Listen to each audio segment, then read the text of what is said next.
I will summarize it in a nutshell. So mass formation is a specific kind of group formation, which has a specific effect at individual psychological functioning. For instance, it makes people incapable of taking a critical distance of what the group believes in. So it's a kind of group think, you could say. It makes people willing to self-sacrifice to a very high extent. So it is as if people are no longer aware of their own egoistic interests or of their own individual interests. Mass formation always leads to an extreme collectivism. So it's the balance between individualism and collectivism is disturbed. It's an extreme, mass formation always leads to an extreme collectivism in which the individual disappears in the group. That's one characteristic, and there are many others. So, and then mass formation also makes an individual radically intolerant for dissonant voices, to the extent that if mass formation continues for a long time, it typically makes individuals convinced that it is their ethical duty to destroy the people who do not go along with them, even if it concerns people they used to love very much before the mass formation started. For instance, in Iran, there was this mother, a woman of Iran, described me this case. She described the name of this woman was Shorif Eshtali. She described how she had seen with her own eyes how someone, a mother, reported her son to the state and hung the rope around the neck of her son on the scaffold. And when he was hung, she claimed to be a heroine for what she did. So that's typical, the end stage of mass formation. When does this happen?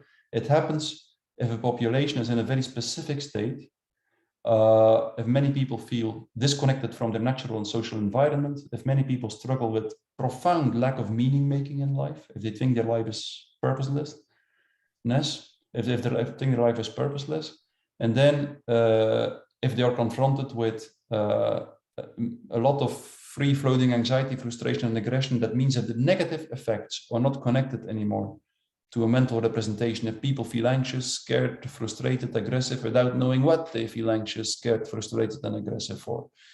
All these different characteristics are connected to each other. If someone feels disconnected from his environment, he will typically struggle with lack of meaning making, and he will typically be confronted with frustration, anxiety, aggression, and so on. That's what I describe this in much more detail in my book.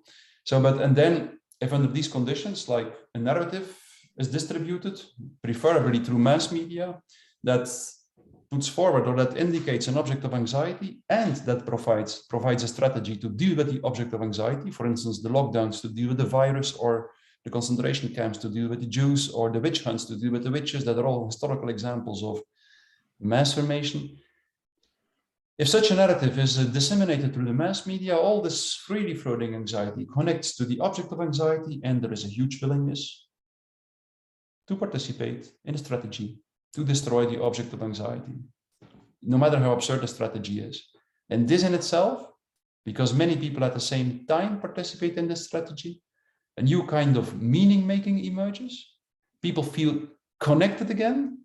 They fight a collective heroic battle with the object of anxiety. And so it is as if people got rid through the mass formation of all their previous problems, the isolation, the disconnectedness, the meaninglessness, the free-floating anxiety, frustration, and aggression. But, and that's important, that's an illusion, because mass formation, it seems as if mass conation creates a new social bond. But this new social bond is very specific in nature.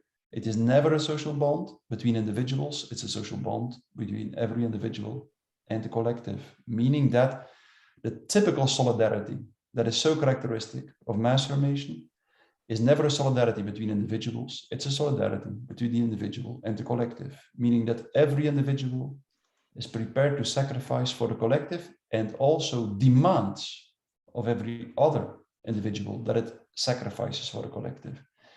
And that's why in the end, mass formation always leads to a paranoid atmosphere in which everyone snitches everyone else, and in which the bonds between the people typically impoverish more and more. So that state, I could give much more detail, but I won't do it now. That state is identical to hypnosis. Mass formation is a kind of hypnosis.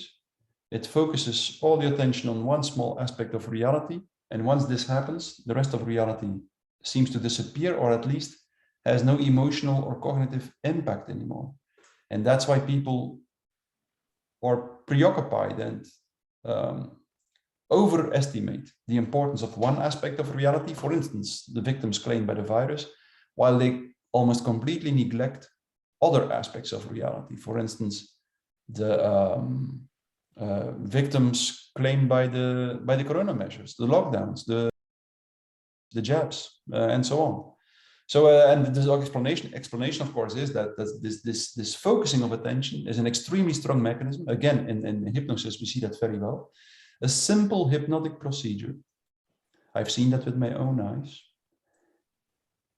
in which a doctor focuses the attention of a patient on one small aspect of reality, is sufficient to make the patient completely unaware of the rest of reality, even of his own physical perceptions and of his own physical pain, to the extent that a surgeon can cut through the skin, the flesh, can cut even straight through the breastbone to perform an open heart operation without the patient noticing it. That's one example of the power of this mechanism, of the focusing of attention, which also happens in illusionism, for instance, but it's an extremely powerful mechanism. And mass formation is identical. Exactly the same happens in a mass formation.